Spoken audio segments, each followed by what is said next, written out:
अस्सलाम वालेकुम, मैं हूं शाहजेब खानजादा। कलअदम तहरीक लब्बैक पाकिस्तान से मुताल्लिक आज हुकूमत का एक बड़ा फैसला सामने आया है। तंजीम की जानिब से पाबंदी पर नजरसानी की दरख्वास्त मुस्तरद कर दी गई है। वफाकी काबीना ने पाबंदी बरकरार रखने का फैसला किया है और अब दूसरे मरहले में हुकूमत इस तंजीम को मुकम्मल तौर पर खत्म करने की तरफ बढ़ेगी। इलेक्शन कमीशन से तंजीम का इंतखाबी निशान खत्म कराया जाएगा। आज काबीना इजलास के बाद मीडिया को ब्रीफिंग देते हुए वफाकी वजीर इत्तलात फवाद चौधरी ने बताया कि कलअदम तहरीक लब्बैक ने पाबंदी पर नजरसानी के लिए हुकूमत को दरख्वास्त दी थी, जिस पर वजारत दाखिला की कमेटी ने पंजाब हुकूमत और तंजीम के मौक़िफ़ को सुनने और हक़ाइक़ की छानबीन के बाद काबीना को बताया कि तंजीम पर पाबंदी का फैसला हक़ाइक़ और मेरिट पर था। तहरीक लब्बैक पाकिस्तान नामी तंजीम के ऊपर पाबंदी लगाने के हवाले से तंजीम की जानब से नज़र-ए-ख़ानी की दरख्वास्त पर गौर करने के लिए कायम कमेटी की रिपोर्ट वफाकी काबीना के सामने पेश की गई। काबीना को बताया गया कि कमेटी की जानब से पंजाब हुकूमत और तंजीम के मौक़िफ़ को सुनने और हक़ाइक़ की छानबीन करने के बाद कमेटी इस नतीजे पर पहुँची है कि तंजीम पर पाबंदी लगाने का फ़ैसला मेरिट और हक़ाइक़ पर किया गया था। वफाकी काबीना ने रिपोर्ट के साथ इत्तफाक किया है। दूसरे मरहले में इलेक्शन कमीशन से तंजीम का जो सिंबल है उसको कैंसिल कराने के लिए जो इक़दाम हैं वो वफाकी वजारत कानून और अटॉर्नी जनरल जो हैं वो करेंगे। वफाकी हुकूमत ने 15 अप्रैल को इंसदादी दहशतगर्दी एक्ट 1997 के तहत तहरीक लब्बैक पाकिस्तान को कलअदम करार दिया था। इस हवाले से वजारत दाखिला के नोटिफिकेशन में लिखा था कि तहरीक लब्बैक पाकिस्तान मुल्क में दहशतगर्दी और दूसरे घिनौनी जराइम में मुलव्विस है। तंजीम मुल्क में लोगों को उकसाकर इंतशार पैदा करने समेत कानून नाफिज करने वाले इदारों के एहलकारों की अमवात और उन्हें जख्मी करने में भी मुलव्विस है। कलअदम तहरीक लब्बैक हुकूमतों के लिए एक अरसे से मसला बनी हुई है और हुकूमतों ने बार बार इसके आगे घुटने टेके। मुआहदे किए। 2017 में इस्लामाबाद में फैजाबाद के मकाम पर कलअदम TLP ने धरना दिया था, जो नून लीग की हुकूमत से एक मुआहदे के बाद ख़त्म किया गया था। फिर गुज़िश्ता बरस फ्रांस में मुतनाज़ खाकों की इशाअत के खिलाफ इसी मकाम पर धरना दिया गया, जो 16 नवंबर को तहरीक इंसाफ की हुकूमत के साथ एक मुआहदे के तहत ख़त्म हुआ। मुआहदे में लिखा गया कि हुकूमत 2 से 3 माह के अंदर पार्लियामान से कानून साजी के बाद फ्रांस के सफ़ीर को मुल्क बदर करेगी। फ्रांस में अपना सफ़ीर तैनात नहीं करेगी। पाकिस्तान में तमाम फ्रांसीसी मसनूआत का सरकारी सतह पर बॉयकॉट किया जाएगा। हुकूमत TLP के तमाम गिरफ्तार कारकुनात को रिहा करेगी और उनके खिलाफ कोई मुकदमा दर्ज नहीं करेगी। TLP ने जनवरी में खबरदार किया कि हुकूमत ने अगर 17 फरवरी तक मुआहदे पर अमल दरामद नहीं किया तो वो अपना एहतजाज दोबारा शुरू करेगी। ताहम 10 फरवरी को वफाकी हुकूमत और तहरीक लब्बैक के दरमियान एक ज़िमनी मुआहदा तय पाया, जिसके बाद कलअदम TLP ने डेडलाइन में 20 अप्रैल तक तौसी कर दी। 11 अप्रैल को कलअदम तहरीक लब्बैक की मरकजी शूरा ने ऐलान किया था कि अगर हुकूमत पाकिस्तान ने उनके साथ किए गए मुआहदे के मुताबिक फ्रांस के सफ़ीर को मुल्क बदर और फ्रांसीसी मसनूआत का बॉयकॉट ना किया तो 20 अप्रैल की रात को लाहौर से इस्लामाबाद की तरफ मार्च किया जाएगा। इसके अगले रोज़ 12 अप्रैल को पंजाब पुलिस ने तंजीम के सरबरा साद हुसैन रिजवी को लाहौर के इलाके अल्लामा इकबाल टाउन से हिरासत में ले लिया और इस गिरफ्तारी के खिलाफ TLP के कारकुनों ने मुल्क भर में पुरतशद्दुद एहतजाज किया, धरने दिए। लाहौर के यतीम खाना चौक में कलअदम तहरीक लब्बैक के मरकज़ के करीब पुलिस और मुजाहिरीन के दरमियान खूनरेज झड़पें हुई। 18 अप्रैल को TLP के कारकुनों ने थाना नवाकोट पर हमला करके DSP समेत 11 पुलिस एहलकारों को अगवा कर लिया था। हालात ज़्यादा ख़राब हुए तो हुकूमत ने दोबारा मुज़ाकरात का सिलसिला शुरू किया, जिसकी कामयाबी का ऐलान 20 अप्रैल को वज़ीर दाखिला शेख रशीद ने किया। इस दफ़ा हुकूमत और कलअदम TLP के दरमियान यह तय पाया कि कौमी असम्बली में फ्रांसीसी सफ़ीर की मुल्क बदरी की करारदाद पेश की जाएगी। तहरीक लब्बैक सारे मुल्क से धरने ख़त्म करेगी। बातचीत और मुज़ाकरात का सिलसिला आगे बढ़ाया जाएगा और जिन लोगों के खिलाफ शेड्यूल 4 के समेत मुकदमा दर्ज हैं उनका खारिज किया जाएगा। फिर 20 अप्रैल को ही कौमी असम्बली के खुसूसी इजलास में फ्रांसीसी सफ़ीर की मुल्क बदरी से मुताल्लिक़ करारदाद पेश कर दी गई। ऐवान ने खुसूसी कमेटी बनाने की तहरीक मंजूर कर ली, जिस पर अपोजिशन ने एहतजाज किया। स्पीकर ने इजलास 23 अप्रैल तक मुलतवी किया और फिर 23 अप्रैल को करारदाद पर बहस कराए बगैर ही इजलास गैर मुय्यना मुद्दत तक मुलतवी कर दिया गया था। इस तरह रियासत बार बार तहरीक लब्बैक से मुआहदे करती रही, मगर अब हुकूमत ने तहरीक लब्बैक के खात्मे का फैसला कर लिया है। अहम बात यह है कि तहरीक लब्बैक पाकिस्तान कलअदम है, मगर 2018 के इंतखाबात में इस जमात ने 22 लाख से ज़ायद वोट लिए। पाकिस्तान की 5वीं और पंजाब की तीसरी बड़ी जमात बनकर उभरी। कराची से सिंध असम्बली की 2 नशिस्तों पर उसके उम्मीदवार कामयाब भी हुए और खातून रुकन समेत ये तीनों अराकीन आज भी सूबाई असम्बली के रुकन हैं। ताहम साद रिजवी अब तक गिरफ्तार हैं और अब हुकूमत कलअदम TLP को इलेक्शन कमीशन के जरिए ख़त्म कराने की तरफ बढ़ रही है। मगर ये सिर्फ नाम की हद तक पाबंदी होगी या सरगर्मियों पर भी पाबंदी होगी, या नाम बदलकर तहरीक लब्बैक की क़यादत को वापस अपनी सरगर्मियाँ शुरू करने की इजाज़त होगी? इस सवाल पर और आज के काबीना के फैसलों पर वफाकी वज़ीर इत्तलात फवाद चौधरी से तफसीली राय लेंगे, मगर हुकूमत और रियासत के लिए इन तमाम वाक़यात में एक पैगाम है, एक सबक है। 80 की दहाई में एक हिकमत अमली के तहत रियासती सतह पर सियासी और ज़ाती मफादात के लिए शिद्दत पसंदी को हमारे मुआशरे में फ़रोग़ दिया गया, लेकिन जब शिद्दत पसंदी ने दहशत गर्दी की शक्ल इख्तियार कर ली, मुआशरे को तबाह कर दिया, रियासत की साख खतरे में पड़ गई, हज़ारों पाकिस्तानी सिविलियंस और सिक्योरिटी एहलकारों को कत्ल किया गया, तो फिर कोशिशें शुरू हुई कि शिद्दत पसंदी का खात्मा किया जाए। इस हवाले से रियासत ने कई इक़दाम किए और एक बड़े पैमाने पर रियासत उसमें कामयाब भी हुई, मगर एक तरफ रियासत कभी एक कदम आगे लेती तो कभी 2 कदम पीछे ले लेती, और दूसरी तरफ एक खला भी छोड़ दिया गया, और वो खला था हमारा तालीमी निज़ाम। तालीमी निज़ाम में जो बिगाड़ पैदा किया गया था, उसको बेहतर बनाने के बजाय हमने ऐसे इक़दाम लेना शुरू किए जिसने सोचने और समझने की सलाहियत और इख्तिलाफ राय को मज़ीद दबाना शुरू कर दिया। मुआशरे में बिगाड़ बढ़ता चला गया, और इस हुकूमत के आने के बाद पंजाब टेक्स्ट बुक बोर्ड की तरफ से ऐसे इख्तियारात का इस्तेमाल किया जा रहा है कि उसने अब तक सैकड़ों किताबों पर पाबंदी लगा दी है। 2020 में Punjab curriculum and text book board ने स्कूलों की 100 किताबों पर यह कहकर पाबंदी लगा दी कि उन किताबों में एंटी नेशनल, तौहीन आमेज़ और गैर अखलाकी मवाद मौजूद था। यानी कुछ लोग मिल बैठकर ये फैसला कर रहे हैं कि कौन सा मवाद एंटी नेशनल यानी मुल्क मुखालिफ है, कौन सा मवाद गैर अखलाकी है।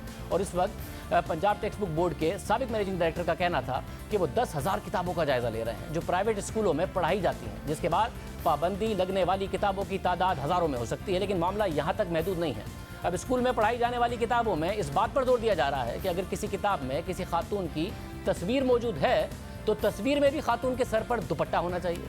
मगर इस ख्वाहिश में पंजाब टेक्स्ट बुक बोर्ड इतना आगे निकल गया है कि वो मर्दों के सर पर भी दुपट्टा डालने की तजवीज़ देता रहा। अप्रैल 2021 में डॉक्टर आयशा रज़ाक का रोज़नामा द न्यूज़ में आर्टिकल छाया हुआ, जिसमें उन्होंने बताया कि कुछ वक्त पहले एक पब्लिशर ने पंजाब टेक्स्ट बुक बोर्ड के पास एक साइंस की किताब मंजूरी के लिए जमा कराई, और उस किताब के सफ़े पर मशहूर साइंसदान सर आइजैक न्यूटन की तस्वीर थी, और वो एक दरख्त के पास मौजूद थे। यानी उस तस्वीर में उस लम्हे को दिखाने की कोशिश की जा रही थी कि जब एक सेब दरख्त से गिरता है और उससे मुतासिर होकर फिर न्यूटन लॉ ऑफ ग्रेविटी को दरियाफ्त करते हैं। इस तस्वीर में न्यूटन ने लंबे कपड़े पहने हैं और उनके लंबे बाल हैं, जो ज़माने में एक फैशन था।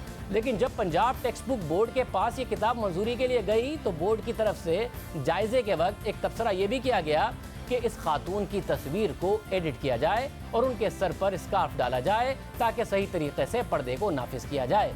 यानी तारीख के सबसे बड़े साइंसदान, मर्द साइंसदान में एक साइंसदान न्यूटन हैं, जिनके लंबे बाल देखे तो उन्हें खातून करार देकर उनके सर पर दुपट्टा डालने की तजवीज़ दी गई। लेकिन मामला यहाँ तक भी महदूद नहीं है। फिर यह खबरें सामने आई कि साइंस की किताबों में इंसानी जिस्म दिखाने पर पाबंदी आयद कर दी गई है, और जानवरों के निज़ाम में हज़म और तौलीदी निज़ाम के मुकम्मल खाके दिखाने पर भी पाबंदी लगा दी गई है। उनमें से कुछ इक़दाम पर हुक्काम खामोश रहे, कुछ की तरदीद की, मगर जो वाक़यात हुए और हो रहे हैं उससे मुसलसल ये खदशा पैदा हो रहा है कि इस हुकूमत में तालीमी निज़ाम के ज़रिए एक ख़ास सोच को परवान चढ़ाने की कोशिश की जा रही है, जो शिद्दत पसंदी का रास्ता हमवार कर सकती है। और कल जब दुनिया शिद्दत पसंदी के खिलाफ मुज़ाहमत की अलामत समझी जाने वाली नोबेल इनाम याफ्ता मलाला यूसुफजई की सालगिरह की खुशियाँ मना रही थी, तो पंजाब टेक्स्ट बुक बोर्ड ने ऑक्सफोर्ड यूनिवर्सिटी प्रेस की तरफ से शाया करदा 7वीं क्लास की किताबें ज़ब्त करना शुरू कर दी, जिसमें अहम शख्सियात की फहरिस्त में मलाला यूसुफजई की तस्वीर मेजर अजीज़ भट्टी की तस्वीर के साथ लगी थी। रोज़नामा डॉन में आज शाया होने वाली खबर के मुताबिक ज़राए ने कहा है कि मुख्तलिफ दुकानों से इस किताब को ये कहकर जब्त किया गया कि ये किताब शाया करने से पहले NOC नहीं लिया गया, जबकि एक पब्लिशर ने नाम जाहिर ना करने पर यह बताया कि ये किताब पंजाब टेक्स्ट बुक बोर्ड के पास 2019 में NOC हासिल करने के लिए जमा करवाई गई, और बोर्ड ने इस किताब के मवाद का जायज़ा लेकर उसे शाया करने की मंजूरी नहीं दी। इस हवाले से हमने पंजाब टेक्स्ट बुक बोर्ड के मैनेजिंग डायरेक्टर डॉक्टर फारूक मंजूर से रब्ता किया और प्रोग्राम में आने की उन्हें दावत दी, मगर उन्होंने कोई जवाब नहीं दिया। तो फिर हमने उनसे दरख्वास्त की कि अगर प्रोग्राम में नहीं आ सकते तो हमें इन 2 सवालों का जवाब दे दें।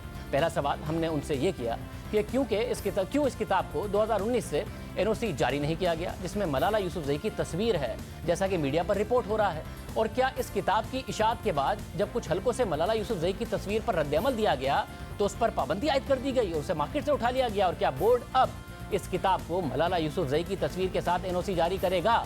मगर हमारे इन सवालों का भी कोई जवाब नहीं दिया गया।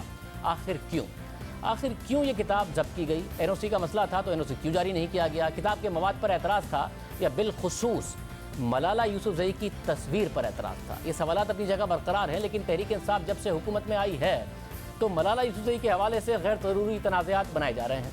2014 में जब मलाला यूसुफजई की अपनी किताब खैबर पख्तूनख्वा की पेशावर यूनिवर्सिटी में लॉन्च की जा रही थी तो हुकूमती सतह पर मुदाखलत की गई और किताब की रुनुमाई पर पाबंदी आयद कर दी गई। 2014 में खैबर पख्तूनख्वा की हुकूमत ने पेशावर यूनिवर्सिटी में मलाला यूसुफजई की किताब की रुनुमाई को रोक दिया और उस वक्त यूनिवर्सिटी के एक अहदेदार का कहना था कि हम पर किताब की रुनुमाई मनसूख करने के लिए दबाव डाला गया। सूबाई वज़रा और वाइस चांसलर और पुलिस अफसरान की तरफ से दबाव डाला गया और उस वक्त के वजीर इत्तलात और मौजूदा गवर्नर खैबर पख्तूनख्वा शाह फरमान ने बयान दिया कि मलाला की किताब की रुनुमाई पर इसलिए पाबंदी आयद की गई कि क्योंकि वो यूनिवर्सिटी के करिकुलम से मुतालिका नहीं थी। खैबर पख्तूनख्वा की हुकूमत को किताब से मसला नहीं है बल्कि यूनिवर्सिटी में किताब की नुमाइश से मसला है, जिसका मकसद अमरीकी फंडिंग लेना था।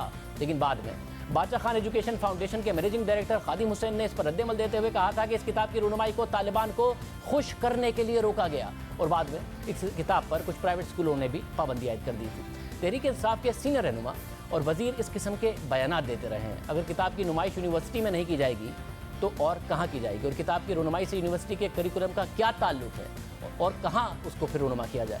और इस सूबे में इस किताब की नुमाइश को रोक दिया गया उस सूबे में जो सूबा दहशतगर्दी की वजह से सबसे ज़्यादा मुतासिर हुआ है, और उस शख्सियत की किताब की नुमाइश पर पाबंदी लगाई गई जो दहशतगर्दी के खिलाफ कलम की ताकत से मुजाहिमत की दुनिया में सबसे बड़ी अलामत समझी जाती है, तालीम के फ़रोग़ की अलामत समझी जाती है। 12 जुलाई को मलाला यूसुफजई की सालगिरह का दिन है और अक़वाम मुत्तहिदा ने मलाला यूसुफजई के एजाज़ में दुनिया में तालीम के फ़रोग़ के लिए उस दिन को मलाला डे के तौर पर मनाने का ऐलान किया। और 12 जुलाई का दिन मलाला की बहादुरी की वजह से दुनिया में इसलिए मनाया जाता है कि दुनिया के लीडरान दुनिया से अपील करते हैं और उनसे अपील की जाती है कि हर बच्चे के लिए तालीम को ज़रूरी और मुफ्त करार दिया जाए। आज दुनिया मलाला पर भरोसा करती है। मलाला फंड में अरबों रुपए की इमदाद देती है और उन पैसों से पाकिस्तान समेत गरीब ममालिक में बच्चियों की तालीम की मुख्तलिफ मनसूबों पर काम किया जाता है, उन्हें मुफ्त तालीम दी जाती है।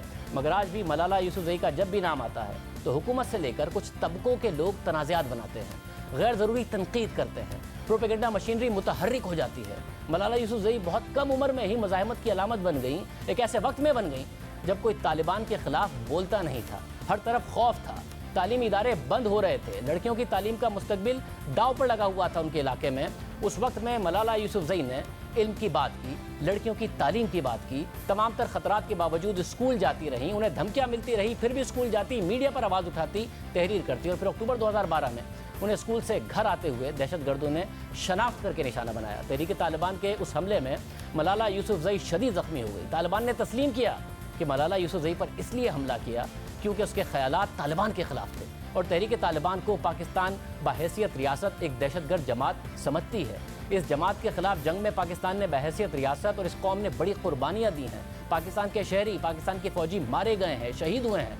तो इस दहशतगर्द जमात और शिद्दत पसंदी के ख़िलाफ़ खड़ी होने वाली मलाला यूसुफजई अगर हमारी हीरो नहीं है और वो अहम शख्सियात की फहरिस्त में जगह हासिल करने की हकदार नहीं है, तो हमें ख़ुद से सवाल पूछना पड़ेगा कि फिर इसका हकदार आखिर कौन है और हमारा हीरो कौन है।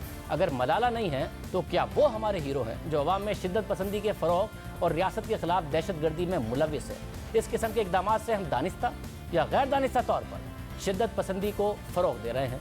हमें शिकायत है कि दुनिया में हमारा मनफी तासुर है, मगर दुनिया जिन्हें हीरोज़ मानती है हम उनके ख़िलाफ़ हो जाते हैं। अगर किसी को दुनिया इज्जत देकर नोबेल इनाम दे दे तो हम उन्हें ज़ीरो करने लग जाते हैं। अगर कोई हमारे मसाइल को उजागर करे और ऑस्कर अवार्ड जीत ले तो अपनी तस्हीह करने के बजाय उसे एक साजिश करार देकर उसकी किरदार कशी में शुरू कर देते हैं। और मलाला के ख़िलाफ़ तो एक तबका आज तक तनाज़ात पैदा करने और प्रोपेगेंडे में मसरूफ़ रहा है, जबकि दुनिया मलाला को एक इलाकाई नहीं बल्कि आलमी हीरो के तौर पर देखती है।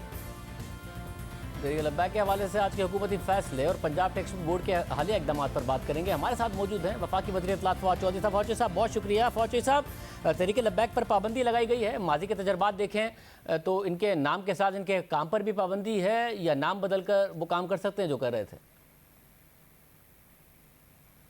ये जो एंटी टेररिज्म एक्ट की पाबंदी है उसमें एक्चुअली वो जो शख्सियात हैं वो ज़्यादा मैटर करती हैं खाली नाम से। तो जो एंटी टेररिज्म एक्ट की जो जिन दफ़ात के तहत ये पाबंदी लगाई गई है उसमें जो शख्सियात हैं उनको बैन किया गया है, और फिर जिस तरह के क्रिमिनल ऑफेंसेस जो हैं वो एट्रीब्यूटेड हैं टीएलपी की लीडरशिप को, उसके मुताबिक ये नाम बदलने से कोई ख़ास फ़र्क पड़ने वाला नहीं है।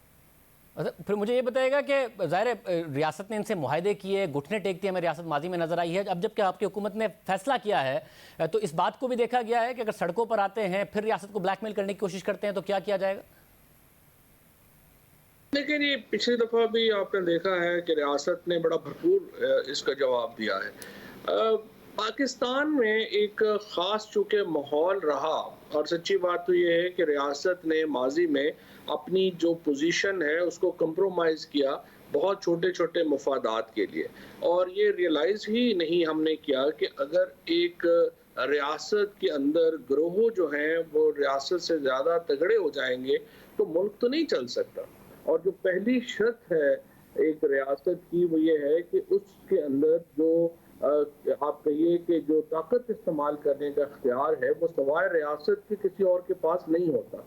लेकिन हमने मुख्तलिफ जो तारीख रही मुख्तलिफ वजूहात की बिना पे रियासत ने इस बुनियादी असूल से इनहराफ किया, और उसका हमें माजी में भी बहुत नुकसान हुआ और हम उसको हाल में भी हमें कई दफ़ा नुकसान होता है।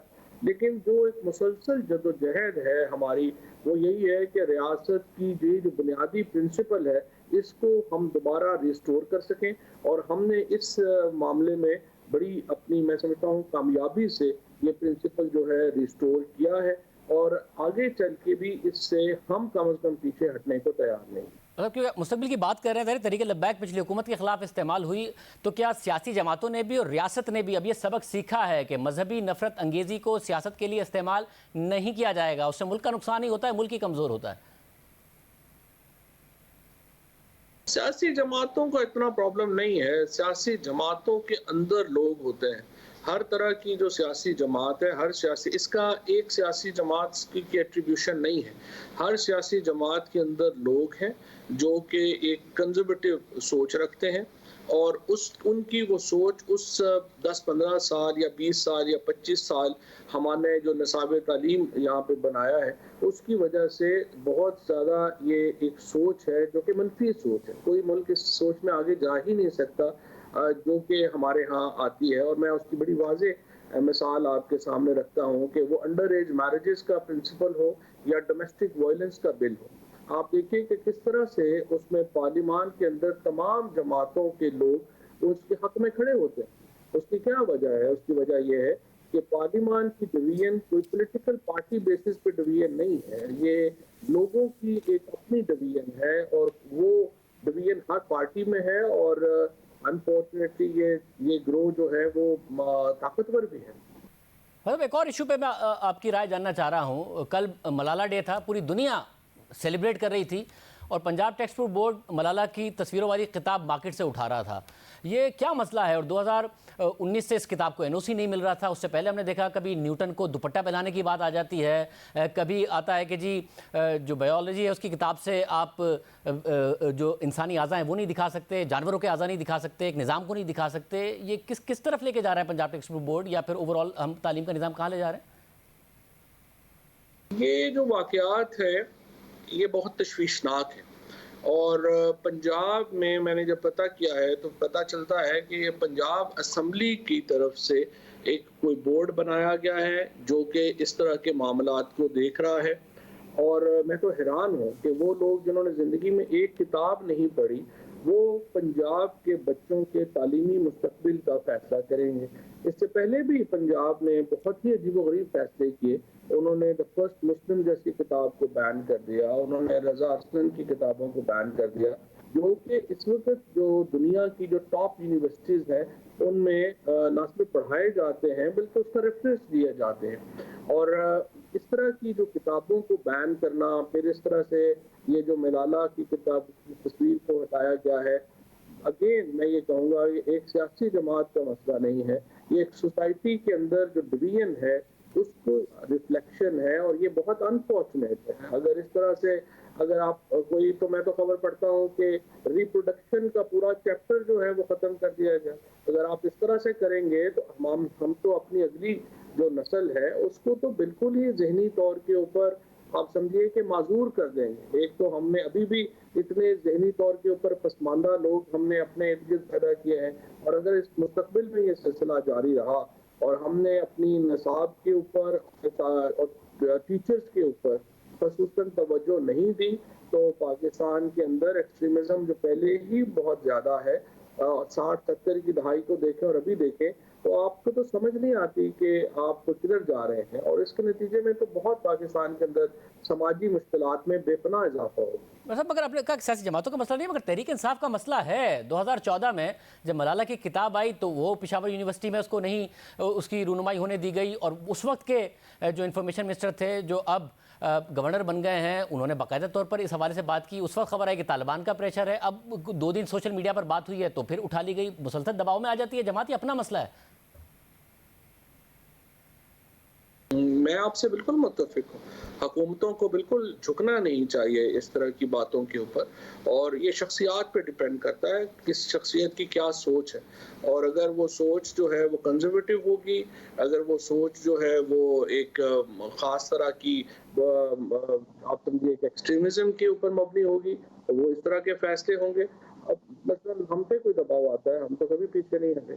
तो ये उस शख्सियत पे डिपेंड करता है जो फैसला कर रही है, और ये अनफॉर्चुनेट होगा अगर इस तरह के फैसले जो हैं उनको इजाज़त दी गई और वो कॉन्टीन्यूअली इस तरह के फैसले हुए। इससे पाकिस्तान ने जो स्पेस गेन की है एक्सट्रीमिज़म के खिलाफ, हम वो भी खो देंगे, और पाकिस्तान के अंदर माहौल जो है वो और ज़्यादा कंजर्वेटिव होगा। बहुत शुक्रिया। वफाकी वज़ीर फवाद चौधरी साहब हमारे साथ मौजूद थे, इस हवाले से 2 टोक मौक़िफ़ दे रहे थे। देखते हैं आपकी पंजाब हुकूमत की पॉलिसी इस हवाले से क्या होती है। प्रोग्राम में शामिल करते हैं। स्टेट बैंक ने गुज़िश्ता माली साल में तरसीलात ज़र के जो नंबर्स रिलीज़ किए हैं वो हौसला अफजा हैं। 29.4 अरब डॉलर्स की एक साल में रेमिटेंसेज आई हैं, जो एक रिकॉर्ड है। मगर उसके बावजूद जून के महीने में 6.25 अरब डॉलर्स की दरामदाद रही हैं। फिर से प्रेशर पड़ रहा है कि कहीं पाकिस्तान में करंट अकाउंट खसारा बहुत बड़ा तो नहीं होगा। पाकिस्तान IMF को इस खसारे के साथ कैसे मना पाएगा। वज़ीर ख़जाना शौकत तरीन साहब हमारे साथ मौजूद हैं। बहुत सारे मईशत पर सवाल हम उनके सामने रखेंगे। तरीन साहब बहुत शुक्रिया। तरीन साहब 29.4 अरब डॉलर्स की रेमिटेंसेज बड़ी अच्छी खबर है, मगर जून के महीने में 6.25 अरब डॉलर्स की दरामदाद, उससे पहले मई में 632 मिलियन डॉलर का करंट अकाउंट खसारा। क्या हम एक दफ़ा फिर बहुत बड़े करंट अकाउंट खसारे की तरफ जा रहे हैं थोड़ी सी ग्रोथ आते ही? नहीं देखें, जो इंपोर्ट का बिल है उसमें एक बहुत बड़ा एलिमेंट जो है ऑयल प्राइसेस ऊपर गई हुई हैं, और उसकी वजह से ऊपर जा रहा है ये। और बाकी हमारी जो है कोई मशीनरी वगैरह भी आ रही है, टर्फ वगैरह की, लेकिन ये नहीं है कि ये इससे बहुत ज़्यादा कम हो जाएगा। तो इंपोर्ट का बिल जो आपका है ये 5.5-6 बिलियन के दरमियान में रहना चाहिए, रहेगा अगर हमने ग्रोथ दिखाई। तो ये एक जो एक क्वेश्चन मार्क आता है कि क्या हमारा करंट अकाउंट क्या अब सरप्लस रहेगा। मेरा नहीं ख्याल कि हमारा करंट अकाउंट अगले साल सरप्लस में रहेगा, थोड़ा डेफिसिट में ज़रूर जाएगा, बट इतना जाएगा कि जो कि बिल्कुल हम उसको संभाल सकते हैं। दूसरी साइड पे हम लोगों ने जिस तरीके से इंसेंटिवाइज़ किया एक्सपोर्ट्स वगैरह को, और फिर ये IT एक्सपोर्ट्स को, और फिर अब जो RDA जो भी है, RDA भी जो आ रहा है वो अभी 1.5 बिलियन तो आया है, लेकिन जो एक ही मार्केट से बहुत ज़्यादा आया है जो UAE की मार्केट है। तो हम अभी जाके इसको सही मार्केटिंग करेंगे पूरे गल्फ़ में, जिसमें सऊदी अरेबिया बहुत बड़ा है, और यूरोप और अमेरिका में, और वहाँ क्योंकि ये हिट करता है प्रोफेशनल्स को, तो प्रोफेशनल तो वहाँ हैं, तो उससे भी हमारा ख्याल तवक्को है 3-4 बिलियन वहाँ से आना चाहिए। और फिर FDI भी इस दफ़ा आपको पता है JCC जो है वो मीटिंग फ्राइडे को हो रही है, तो चाइना का CPEC भी वो एक्टिवेट होगा। तो इंशाल्लाह जो है हमारी इनफ्लोज जो है डॉलर की वो भी ज़्यादा होंगी। क्योंकि आपने FDI की बात की, मैं पहले उसी की बात कर लेता हूँ। 11 माह में 28% फॉरेन डायरेक्ट इन्वेस्टमेंट में कमी। पाकिस्तान की स्टॉक मार्केट भी बढ़ रही है, मगर आउटफ्लो ही देखा गया है एक लंबे अरसे से। कोविड के दौरान भी मईशत मनफी होने के बावजूद भारत में 100 अरब डॉलर से ज़्यादा की फॉरेन डायरेक्ट इन्वेस्टमेंट आई है। उनके जो रिजर्व्स हैं वो ऑल टाइम हाई पर पहुँच गए, तकरीबन 600 अरब डॉलर के करीब। पाकिस्तान में अब तो बिजली भी है, दहशतगर्दी भी नहीं है, क्यों उस हिसाब से FDI नहीं आ रहा है? बेटर मार्केटिंग, हमारी मार्केटिंग ही ठीक नहीं है।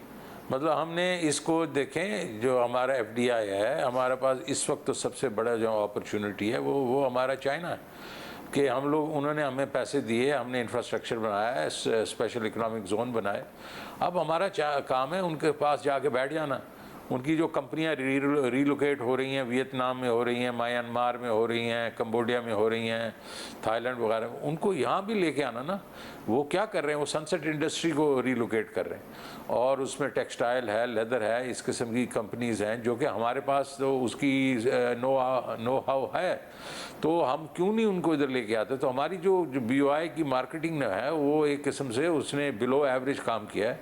तो अभी वो चले गए हैं हमारे जो एक्स थे, वो थे BOI चीफ, तो इसको रिवैम्प किया जाएगा और CPEC जो है उसकी अथॉरिटी को भी जो है रिवैम्प करने की ये ज़रूरत है कि मार्केटिंग के लोग भी लाएँ। और इस तरीके से ये भी है कि जब जिस तरीके से कोरियंस हैं, बाकी हैं, वो भी आना चाहते हैं, लेकिन कोई पैकेज तो बनाए ना। हम पाकिस्तान को एक डिज़ायरेबल इन्वेस्टमेंट हमें हब बनाना चाहिए और उसके लिए अच्छी मार्केटिंग की ज़रूरत है। सब आप साथ में एक्सपोर्ट की बात करते हैं, IT एक्सपोर्ट्स की भी बात करते हैं, एक्सपोर्ट बढ़ाने की बात करते हैं, मगर बड़ी तवक्को थी कि टर्फ के तहत स्टेट बैंक ने सस्ते लोन्स दिए हैं तो पाकिस्तान में भी वैल्यू एडेड इंडस्ट्री में इन्वेस्टमेंट होगी जिस तरह बांग्लादेश में है। मगर टेक्सटाइल में जो इन्वेस्टमेंट हुई है उसका एक बहुत बड़ा हिस्सा फिर स्पिनिंग में हुआ है। हम फिर धागा बना के बेचते रहेंगे, वैल्यू एडिशन में उस तरीके से नहीं इन्वेस्टमेंट हो रही है। हाँ, स्पिनिंग तो है, लेकिन देखिए हम तो ये कह रहे हैं कि हमने जो भी इंसेंटिव दिया है वो स्पिनिंग को नहीं दिया, हमने तो जो कपड़ा बना रहे हैं उसको भी नहीं दिया। हम तो उस वैल्यू एडिशन में जाके उनको जो इंसेंटिवाइज कर रहे हैं। तो ये इंशाल्लाह स्पिनिंग जो है वो कन्वर्ट होगी इनटू वैल्यू एडिशन, और मेरे ख्याल में ये हम टर्फ को भी ज़रा थोड़ा रिवाइज और करेंगे, क्योंकि ये बड़े बड़े कंपनीज ने ये टर्फ लिया है।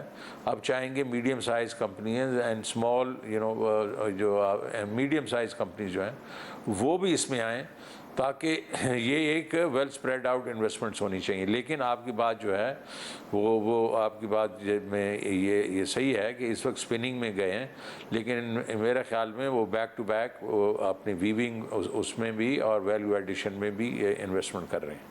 वैसे दरामदात की तरफ आते हुए अगर आप भी कह रहे हैं कि तेल की कीमतें बढ़ गई हैं, पाकिस्तान का एक बहुत बड़ा इंपोर्ट बिल है, LNG की कीमतें बढ़ गई हैं। पिछले साल एक आइडियल मौका था, हुकूमत कहती ज़रूर रही, नदीम बाबर साहब, डॉक्टर हफीज़ शेख साहब के जी हम हेजिंग की तरफ सोच रहे हैं ताकि सस्ता ऑयल फ्यूचर के लिए हेज कर लें। LNG का बड़े अच्छे मौके थे, हमें तो जो अपने लॉन्ग टर्म कॉन्ट्रैक्ट हैं उसका स्वैप मिल रहा था, नहीं किया। पिछले साल एक मौका ज़ाया किया जब कोविड बहुत ऊपर था, कीमतें बहुत नीचे थी, जो एक मौका मिल रहा था, आइडियल मौका। नहीं देखें शाहजेब, मैं तो आपको बताता हूँ कि मैं जब 2008 में और 9 में था तो आपको याद होगा कि ऑयल प्राइसेस जो हैं 144 से नीचे आई थी $27 पे। मैं मर गया था इनको कह के हेज करो। इनका ये जो हमारी यहाँ मिनिस्ट्री पेट्रोलियम हो या जहाँ भी हो, उनकी जो ब्यूरोक्रेसी है वो हेज से इस तरह डरते हैं जैसे कवा गुलेल से जाता है। उनका ख्याल ये होता है कि हम कोई पोजीशन ले लें और फ़र्ज़ करें उसके अगेंस्ट चली जाए। तो देखें ना, $27 पे जब आई थी तो उससे नीचे डाउन साइड रिस्क तो बहुत थोड़ा था ना। इसी तरीके से अभी जब पिछली साल 114 से नीचे 37 पे आए थे, तो बिल्कुल आपकी बात हेजिंग होनी चाहिए थी। तो ये हेजिंग के मतलब ये बिल्कुल इतने एवर्स हैं, और इनको कहा जाए तो कहते हैं हाँ जी हम देख रहे हैं, सोच रहे हैं, ये कर रहे हैं। तो हमें ये एक मैकेनिज़्म बनाना पड़ेगा कि एक हमारे एक इंस्टीट्यूशनल मैकेनिज़्म बनाना पड़ेगा कि हम इसको प्रोफेशनली डील करें। जब प्राइसेस ऊपर जाती हैं, नीचे जाती हैं, तो एक हमारा जो कोई डिपार्टमेंट होना चाहिए जो इस मिनिस्ट्री ऑफ एनर्जी के पास, जो इन चीज़ों को हेज करे और मतलब पाकिस्तान को फ़ायदा हो उसका। सब अब मगर अब मसला ये कि कीमतें बहुत बढ़ गई हैं, ऊपर से प्लानिंग का बड़ा फुकदान नज़र आया। फर्नेस ऑयल से अब भी बिजली बनी, अब नज़र आ रहा है कि शायद सितंबर अक्टूबर में भी बनेगी, क्योंकि उस वक्त बहुत महंगी LNG मिल रही थी और कॉन्ट्रैक्ट मनसूख किए। तो आप तो बिजली की कीमतें बढ़ाने के खिलाफ हैं, जो IMF से पिछले वादा करके गए थे वो भी आपने नहीं किया, मगर जो फ्यूल एडजस्टमेंट के तहत कीमतें बढ़ेंगी, महंगाई का फिर बोझ आएगा सामने जब महंगे फर्नेस ऑयल से बिजली बन रही होगी। बिजली की कीमत तो हमारा ख्याल यही है कि हम जो अपना रास्ता लिया है कि हम बेसिकली जो हमारी पेमेंट्स हैं उनको एक्सटेंड करेंगे, और इंशाल्लाह बिजली की टैरिफ्स को बढ़ाना जो है हमारे लिए वो हम पॉलिसी डिसीजन है कि अब नहीं, अभी तक नहीं बढ़ाएंगे, इस साल में नहीं बढ़ाएंगे। तो फिस्कल ईयर की मैं बात कर रहा हूँ। लेकिन पेट्रोल अगर इससे ज़्यादा बढ़ गया तो फिर तो कुछ ना कुछ पास ऑन करना पड़ेगा और उसमें उससे कुछ ना कुछ इन्फ्लेशन तो ज़रूर होगी। लेकिन शाहजेब आपको ये भी मालूम होगा कि हमारा इस वक्त बेस इफेक्ट आने वाला है आपके, जो क्योंकि पिछले साल जुलाई अगस्त सितंबर में प्राइसेस बढ़ी थी, तो आप देखेंगे कि हमारी प्राइसेस एक तो उस तरीके से कम होंगी। दूसरा ये है कि हम इंटरनेशनल प्राइसेस के साथ साथ चल रहे हैं, बिकॉज हम इंपोर्ट करें फूड हमारी फूड इन्फ्लेशन चल रही है। अब कितनी देर जो है इंटरनेशनल फूड प्राइसेस ऊपर रहेंगी, बिकॉज इस वक्त ये डेकेड की सबसे ज़्यादा लेवल है और अब ये चांसेस हैं कि ये अब ब्रेक होगा ये और ये नीचे आनी शुरू करेंगी। तो हमारी फूड प्राइसेस जब नीचे आएंगी तो वो इस चीज़ को अकोमोडेट करेंगी। मगर जो ऑयल प्राइसेस का मामला है वो सिर्फ बैनुल-अक़वामी कीमतें मुंतकिल करने का नहीं है ना। आपने तो 610 अरब रुपए का पीडीएल जमा करना है। आपको तवक्को थी कि ईरान के मामला तय पाएंगे अमेरिका के साथ तो शायद कीमतें नीचे आएंगी, मगर वो तो जो ओपेक ममालिक हैं उनके दरमियान इख्तलाफात पैदा हो गए, मुत्तहिदा अरब अमारात और सऊदी अरब में इख्तलाफात हो गए, तो कीमतें ऊपर हैं और नीचे आने की तवक्को भी कम है। तो आप 610 अरब रुपए का पीडीएल अगर आपने जमा करना है तो उसके लिए आपको मुंतकिल करेंगे आप? अभी इस वक्त तो हम इजाफा नहीं करेंगे बाय द वे। मैं तो ये देखें, मेरा तो अपना एक ईमान है कि हमने नियत की हुई है कि यार हमारे गरीब आदमी को बोझ ना पड़े। तो मुझे तो लगता है कि ये थोड़ी ये आपस में प्राइस वॉर होगी, क्योंकि अभी इस वक्त जो ओपेक के ऊपर एग्रीमेंट नहीं हुआ तो तकरीबन $78-79 से नीचे 72-73 पे आ चुकी है। और ये ज़रा सा एक और झटका लगा तो ये प्राइस नीचे जा सकती है, क्योंकि इनकी प्राइस वॉर शुरू हो गई। तो हम उस वक्त फ़ायदा उठाएंगे। अभी इस वक्त जो है वो हम बोझ नहीं डालेंगे अपने अवाम पे। मतलब अगर आपने जिम्मेदारी ली कि सितंबर में अगर दोबारा आईएमएफ के पास हम जाते हैं, क्योंकि आप आईएमएफ के प्रोग्राम से निकलना भी नहीं चाहते, हमारी जो ट्रेड डिफिसिट है उसके तहत शायद हमें आईएमएफ की ज़रूरत भी रहेगी, तो मनाएंगे कैसे कि जी हम रेवेन्यू का टारगेट भी पूरा करेंगे, डेफिसिट का टारगेट भी पूरा करेंगे, पीडीएल के तहत कीमत भी नहीं बढ़ाएंगे, बिजली की कीमतें भी नहीं बढ़ाएंगे, कैसे मनाएंगे उन्हें? जी देखें, जो आपकी पीडीएल है ना, इसकी ऑफसेटिंग हमारे पास और रेवेन्यूज़ हैं, बिकॉज ये तो नॉन एफबीआर रेवेन्यूज़ है ना, तो और हमारे पास रेवेन्यूज़ हैं जो हमने रखे हुए हैं। तो उससे पीडीएल अगर 600 बिलियन पे नहीं जाता तो हमारे पास वो हम उनको डेमोन्स्ट्रेट कर देंगे। और दूसरा ये है कि हमारे इस वक्त जो मुझे जो खबर, अभी तो खैर हमारे कोई 12-13 दिन ही हुए हैं, लेकिन माशाल्लाह हमारे जो एफबीआर के रेवेन्यूज़ भी आर ट्रैकिंग अपवर्ड्स, और वो उसमें भी आप देखेंगे गुंजाइश होगी, हम उनको दिखा सकेंगे कि हमने जो रास्ता लिया है वो बिल्कुल ठीक रास्ता है, क्या पिरामिडिंग नहीं करेंगे, लेकिन हम बेसिकली बेस को अपना बढ़ाएंगे और उसकी वजह से हम रेवेन्यू ज़्यादा लेके आएंगे। मगर आप खुद भी एफबीआर के जो 4,732 उन्होंने जमा किए उससे मुतमईन है, क्योंकि पहले टारगेट 4,963 अरब था, 2.1% की जीडीपी तरक्की और 6.5% की इन्फ्लेशन के साथ था और कम इंपोर्ट्स के साथ था। अब इन्फ्लेशन 8.9%, जीडीपी तरक्की 3.94% और इंपोर्ट्स भी ज़्यादा, जिससे रेवेन्यू ज़्यादा इकट्ठे हुए। तो उन्हें 4,900 से ऊपर आपके ख्याल में इकट्ठे करने चाहिए थे, 800 से ऊपर, या आप मुतमईन है कि ठीक इकट्ठा गया? बिल्कुल जा सकते थे, लेकिन मेरे ख्याल में देखें उन्होंने आखिरी, क्योंकि ये मोमेंटम था, तो आई थिंक आखिरी 8-10 दिनों में 15 दिनों के बीच में जितनी मेहनत करनी चाहिए थी वो नहीं की, क्योंकि उनको ख्याल था कि 4700 तो वैसे ही हो जाएगा। तो लेकिन अब वो मैंने इसमें इन पे जोर डाला हुआ है, और ये कमेटी जो बनाई हुई है हमने, ये ब्रॉडनिंग की और रिटेल साइड की, वो मैं खुद चेयर कर रहा हूँ और हर हफ्ते मैं मीटिंग्स ले रहा हूँ। इंशाल्लाह हमारे पास आप देखेंगे कि हम ये जो है आउट ऑफ द बॉक्स जो चीज़ें लेके आएंगे, और जो मैंने हरासमेंट ख़त्म करने की बात की है, उससे मुझे तवक्को है कि जो हमारा टैक्स पेयर है वो आगे बढ़ेगा और वो अपनी ज़िम्मेवारी जो है पूरी करेगा। इंशाल्लाह जो है 5.8 ट्रिलियन जो है वो हम करेंगे। सब वो आप टैक्स बेस वाइडन करने की भी बात करते थे, रियल एस्टेट एक बहुत बड़ा सेक्टर है उस हवाले से, मगर उनकी इनकम को जो नॉर्मल टैक्स के हिसाब से अप्लाई करने की बात थी वो तो आपने वापस ले ली। क्या रियल एस्टेट सेक्टर के दबाव में आ गए? नहीं, इतना तो ऐसी तो कोई बात नहीं है। देखें, रियल एस्टेट को हमने सिर्फ ये कैपिटल गेंस जो हैं, उनके जो रीट के कैपिटल गेंस हैं, उनको हमने रीट को बढ़ावा देने के लिए उसको 25 से 15 किया है। बाकी जो है 29% हमने था, 29 को 20 किया है सिर्फ, और बाकी तो कोई चेंजेस नहीं की। और जो हमारे ख्याल में हमारे रियल इस्टेट में हमें काफ़ी पैसे आएंगे अपने टैक्सेस के बीच में। तो ये मेरे ख्याल में ये एक मिसकंसेप्शन है कि इनको बहुत हमने छूट दे दी है। हाँ, हमने थोड़ा रैशनलाइज ज़रूर किया है कि जो उनका वो 10 टाइम्स के ऊपर जो था उसको 29% की बजाय उसको 20% कर दी। मतलब मगर ये उस वक्त पैसे ज़्यादा आएंगे जब मार्केट वैल्यू पर जो ट्रांजैक्शन हो रही है, वही बुक में भी नजर आया। अभी हमने देखा एक बड़ा फ़र्क होता है। शहबाज राना की एक स्टोरी है जिसमें ज़मीन.com के जब डेटा से कंपेयर किया गया है तो 13 अरब रुपए का गैप है सिर्फ बैरिया टाउन, DHA और गुलशन इकबाल की ट्रांजेक्शंस में, जो कि मार्केट वैल्यू पर अगर ट्रांजेक्शन होती तो आपको, तो ये जो इतना फ़र्क है इसको कैसे आप गैप को मीट करेंगे? बिल्कुल होंगे। और ये देखें, ये these are some of the things जिनको हमने ठीक करना है। और ये हम जो छोटी छोटी चीज़ों के पीछे पड़े रहते हैं, ये बड़ी बड़ी चीज़ें जो है ना हमने ये करनी है। और ये जो है रियल इस्टेट के बीच में जो बेसिकली जो एक अंडरस्टेटेड जो वैल्यूज़ हैं वो अभी तक ठीक नहीं हुई। हालांकि 2 साल पहले ये लॉ बन गया था कि इसको मार्केट के ऊपर करना है। तो ये बड़ी चीज़ है, इसके ऊपर बिल्कुल आपकी बात है कि हमने इसके ऊपर काम करना है। और दूसरा ये है कि जो मैं आपको बताना चाहता हूँ कि देखें, हमारे पास ब्रॉडनिंग के लिए इस वक्त 7.2 मिलियन वो हैं कि मतलब जिसको कहते हैं कि इंडिविजुअल्स हैं या कंपनीज़ हैं जिन्हें जो टैक्स नहीं देते। अब 7.2 मिलियन को अगर सही तरीके से हम चले जाएं, वरना हालांकि हमने तो अभी पिछले 3 साल में 13 मिलियन नोटिस भी भेजे हैं, उसका रिज़ल्ट कोई इतना ख़ास तो नहीं था।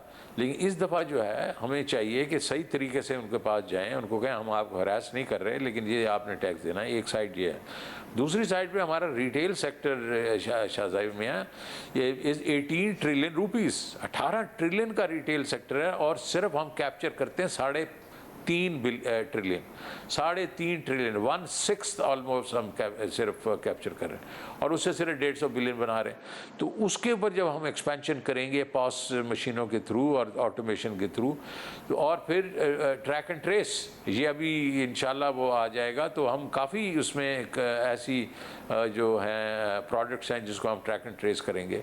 और फिर हम ये कर रहे हैं कि सप्लायर चेन जो है उसको हम ट्रैक करने की कोशिश कर रहे हैं, लिंक करने की कोशिश कर रहे हैं फ्रॉम वेयर द मैन्युफैक्चरिंग शुरू होती है टू द रिटेल।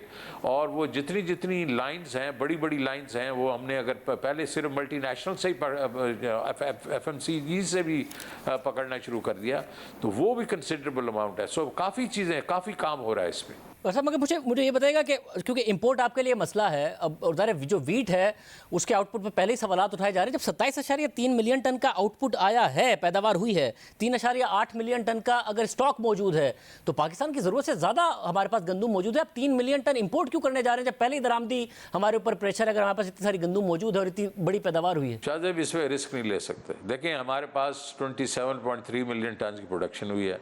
हमारी जो डिमांड है वो 29.5 है, क्योंकि उसको अफगानिस्तान वगैरह मिला लें। हम ऑलरेडी 2 मिलियन टन शॉर्ट हैं। तो उसके ऊपर मतलब हमने कुछ थोड़े स्ट्रेटेजिक रिज़र्व, थोड़ा हमारा कैरी ओवर भी होगा, स्टॉक है। लेकिन मैं चाहता हूं कि ये अब हम अपने जो स्ट्रेटेजिक रिज़र्व बिल्ड करना शुरू करें। आप देखें ना, जब पीपल्स पार्टी की हुकूमत छोड़ के गई थी, ये मैंने शुरू किए थे 2008-9 में, मैंने स्ट्रेटेजिक रिज़र्व बनाने शुरू किए थे। वो जब नून लीग आई थी तो उनके पास 4.5 मिलियन टन पड़ा हुआ था। उन्होंने अगले 5 साल मज़े से गुजार दिए, आहिस्ता आहिस्ता उसको खाते रहे। लेकिन जिस वक्त देखें और उन्होंने प्राइस भी नहीं बढ़ाई। ये अभी हमें ये फार्मर का भी ख्याल रखना चाहिए। और कमोडिटी ये ऐसी है, इतनी सेंसिटिव कमोडिटी है, इस पर हम रिस्क नहीं ले सकते। तो मैं चाहता हूँ कि over a period of the next few years ये स्ट्रेटेजिक रिजर्व हमारे 5 मिलियन टन होने चाहिए। इस दफ़ा तो अगर हम करेंगे तो 1 से 1.5-2 मिलियन टन सिर्फ स्ट्रेटेजिक रिजर्व रह जाएंगे, बाकी तो हम कंज्यूम कर जाएंगे। मतलब मगर आप चीनी भी इंपोर्ट करने जा रहे हैं 1 लाख टन, हालांकि 1.5 मिलियन टन का तकरीबन स्टॉक मौजूद है शुगर मिल मालिकान के पास, जो कि अगले क्रशिंग सीजन तक के लिए काफ़ी है। मगर उसके बावजूद कीमतें भी बढ़ाए जा रहे हैं, उस तरीके से इंटरवेंशन भी नहीं हो रही। इस हवाले से आप क्या करेंगे? इनको रेगुलेट करेंगे या दरामद करेंगे, क्या करेंगे? नहीं, इनको भी रेगुलेट किया जाएगा, लेकिन हम भी और भी करेंगे। देखिए, जब मार्केट को ये पता होता है ना कि इनके पास स्ट्रेटेजिक रिजर्व पड़े हैं और ये फ्लड कर सकते हैं मार्केट, फिर वो इंसान के बच्चे बनते हैं। तो हमारा काम ये है कि ये 1 लाख टन नहीं है, मैंने अभी कहा है इनको कि 1 लाख टन और करें, so that we should basically have enough stock with us, कि अगर हमें कि ये अगर होल्डिंग करने की कोशिश करेंगे कि अभी हमारे पास जो स्टॉक है, मुझे बताया गया है कि till end of November, middle of March तक काफ़ी है। मैं कह that's not good enough, because ये फिर इसका मतलब है हम अक्टूबर में जाके एक स्लिपरी स्लोप पे चले जाएंगे। तो मैं we will have enough stocks over है so that market should know कि ये जो है प्रॉफिटियर्स हैं, ये मार्केट को डिस्टॉर्ट नहीं कर सकते। मतलब ये बताइएगा, आप हुकूमत से पहले ही कहते थे नैब के हवाले से और उसके कवानीन में तब्दीली के हवाले से, अब तकरीबन सारे वुज़रा कह रहे हैं PSDP नहीं खर्च हो रहा, LNG के मसाइल आ रहे हैं, क्या इस कानून में तब्दीली होने जा रही है नैब के? सर करना है, इसका करना इंशाल्लाह होगा। आप देखेंगे चंद हफ्तों में इसके ऊपर पेशरफ्त होगी। मतलब आपने जब खुद हुकूमत में आए तो आपको भी नज़र आ रहा है कि बड़ा मुश्किल है ब्यूरोक्रेसी के साथ उससे काम कराना इस वक्त नैब की वजह से? बिल्कुल नहीं करे काम। ये तो ऐसा है कि जिस तरीके से अगर कोई ऐसा आ जाता है इशू जिसमें 2 राय हों तो उसके ऊपर वो चुप करके बैठ जाते हैं, they sit on the edge. बिल्कुल नहीं काम कर रहे बिकॉज डर रहे हैं। वो ऐसी चीज़ें हैं। देखें ना, अब जो कतर से जो गैस आई है वो पहले 13.7 थी ऑफ द ब्रेंट, तो और अभी उन्होंने ली 10.3 के 10.4% ऑफ द ब्रेंट। मतलब इतनी रिडक्शन हुई, उसके बाद वो भी फाइल मंगवा ली उन्होंने नैब ने। अब मुझे बताएं कि क्या लोग डर गए हैं। वो कहते हैं कमाल है यार, 20-25% का रिडक्शन हुआ है, उसके भी नैब ने फाइल मंगवा ली। तो ये जाहिर ये मतलब ये बिल्कुल और जिस तरीके से कुछ लोग जो हैं ट्रीट हुए हैं पिछले चंद सालों में, तो ये डर तो है। बहुत शुक्रिया तकी साहब की गुफ्तगू आपने सुनी। प्रोग्राम में ब्रेक शामिल करते हैं और शुक्रिया। इस्लामाबाद के बाद कराची में भी कोरोना वायरस की सबसे खतरनाक और तेजी से फैलने वाली भारतीय किस्म डेल्टा की तस्दीक हुई है। ये वायरस तेजी से फैलने का खदशा है, हुकूमत खबरदार कर रही है। क्या खतरा लाक हैं? डॉक्टर फैसल सुल्तान, मामले खुसूसी वज़ीर आज़म बराए सेहत हमारे साथ मौजूद। डॉक्टर साहब बहुत शुक्रिया। डॉक्टर साहब, क्या खुदा न खास्ता बहुत तेजी से आपको ये ट्रेंड दिख रहा है जिसकी वजह से खतरा फैल सकता है बहुत ज़्यादा? जी, मौजूदा जो एदाद शुमार हैं वो बहरहाल तशवीश का बायस तो हैं, और उसकी वजह यह है कि जो 2 हफ्ते पहले सूरत हाल थी उसकी निस्बत जो परसेंटेज पॉजिटिविटी है उसमें भी इजाफा है, केसेस की तादाद में भी इजाफा है, और इसके साथ साथ हमें थोड़ा बहुत जो एडमिशन्स होती हैं हेल्थ केयर सिस्टम में उसके एदाद शुमार भी आते हैं। तो ये तमाम चीज़ें एक तरफ को पॉइंट कर रही हैं कि बीमारी दोबारा से रिसर्च कर रही है। अब क्या ये एक बड़ी वेव बन सकती है या नहीं, या ये एक थोड़ा इजाफा है, इसका तो आइंदा आने वाले 1 या 2 हफ्ते के अंदर पता चलेगा। लेकिन इसका बहुत सा इन्हिसार हमारे एक्शंस पे और हमारी एहतियात पर है, और मैं समझता हूँ कि अभी भी वक्त है हम अगर ये वेव आ भी रही है तो इसकी जो पीक है उसको ब्लंट कर सकते हैं। मतलब जो लोगों के जहन में सवाल है, जिन्होंने वैक्सीन लगवाई भी, जो नहीं भी लगवाई, दोनों के में, कि इस वायरस की इस किस्म पर वैक्सीन असर करती है या नहीं करती है? एक तो ये कि जी वैक्सीन लगवाने के बाद भी बाहर कैफ आपने देखा जो ग्लोबल रिकमेंडेशन है वो भी यही है कि एहतियात जारी रखनी चाहिए, क्योंकि अभी ये वबा दुनिया में मौजूद है। लेकिन जहाँ तक वैक्सीन के मौसर होने के जो आदाद शुमार हैं वो रिसर्च ट्रायल्स के थ्रू तो मौजूद थे, लेकिन मैं आपको ये बता सकता हूँ, और इसके बारे में जो हतमी डेटा है हम 2-3 दिन तक, तकरीबन 2 दिन तक आपसे शेयर भी करेंगे। लेकिन इस वक्त जो हमें इब्तदाई एनालिसिस नज़र आता है वो बहुत खुशाइंद और अच्छा है, और हम समझते हैं कि जो वैक्सीन पाकिस्तान में इस्तेमाल हो रही हैं उसका एक खातिर खा हमें असर नज़र आ रहा है, प्रोटेक्टिव असर नज़र आ रहा है उन लोगों में जिनको वैक्सीन लगी है। लेकिन बहरहाल इसके जो एग्जैक्ट नंबर्स हैं आपको कुछ दिनों में बताएंगे। तो वैक्सीन लगवाना और उसको लगातार इस्तेमाल करना बहुत अहम है, लेकिन जब तक हमारी एक अच्छी खासी तादाद हमारी आबादी की जो है वैक्सीन शुदा नहीं हो जाती, तो तब तक वैक्सीन पे कुल्ली तौर पे भरोसा करना जो है वो समझदारी की बात नहीं। हमें मास्क और हजूम से इज्तनाब जो है जारी रखना है। क्या सख्तियाँ मजीद करनी पड़ेंगी अगर इसका फैलाव रोकना है, या इन्हीं सख्तियों के साथ अभी जो है इसका फैलाव रोका जा सकता है? मेरे ख्याल से कुछ सख्तियां तो आपको नजर आनी शुरू हो चुकी होंगी या होंगी। उसकी वजह यह है कि जो मौजूदा एनपीआईज हैं, देखिए एक कह देना ये ऐसे करें वो एक चीज़ होती है, लेकिन उसकी जो इन्फोर्समेंट या जो उसकी अडॉप्शन इम्प्लीमेंटेशन है वो कितनी % पे हो रही है। जब हमने अच्छी एफर्ट की आज से चंद हफ्ते पहले तो वो 60, 65, 70% पे चली गई, यानी कंप्लायंस जो थी, और अब वो गिर के 30% पे आ गई, 35% पे आ गई। तो जाहिर है कि इसको फिर ऊपर लेके जाने की ज़रूरत है। इसमें हम ये पूरा हफ्ता भी इसको सेलिब्रेट करने के लिए, इसको हाईलाइट करने के लिए इस्तेमाल कर रहे हैं। साथ साथ पे कुछ जो हाई रिस्क सेक्टर्स हैं उन पे ख़ास तौर पे तवज्जो है। जो लॉ इन्फोर्समेंट है उसको भी हम यूज़ कर रहे हैं मेजर अर्बन डेस्टिनेशंस के अंदर, अर्बन लोकेशंस के अंदर। और उसके अलावा जो ये स्मार्ट लॉकडाउन्स हैं, यानी जो हीट मैप की बेस पे, यानी नक्शा देख के एक शहर का जहाँ केसेस आ रहे हैं उसके मुताबिक अगर लोकलाइज्ड लॉकडाउन, स्मार्ट लॉकडाउन जिनको बोलते हैं, उनका इजाफी इस्तेमाल जो है वो भी लाया जा रहा है। तो मैं समझता हूँ, और मीडिया के साथ गुफ्तगू है, आपके प्रोग्राम में मेरी जो हाज़िरी है वो इसी सिलसिले की एक कड़ी है। तो ये तमाम चीज़ें करके हम समझते हैं कि कुछ असर लाया जा सकता है, लेकिन और ईद के लिए कुछ खुसूसी इकदाम हैं। लेकिन अगर इसमें कुछ बेहतरी नहीं आती और ये जो कंप्लायंस है ये उस तरह से बेहतर नहीं होती जैसे हम समझते हैं, तो फिर खुदा न खास्ता और सख्ती भी करनी पड़ सकती है। बहुत शुक्रिया। और सभी उसको आपने सुनी, वैक्सीन लगवाइए, मास्क पहनिए, एहतियात कीजिए, कोरोना से महफूज रहिए। याद दीजिए, अल्लाह हाफ़िज़।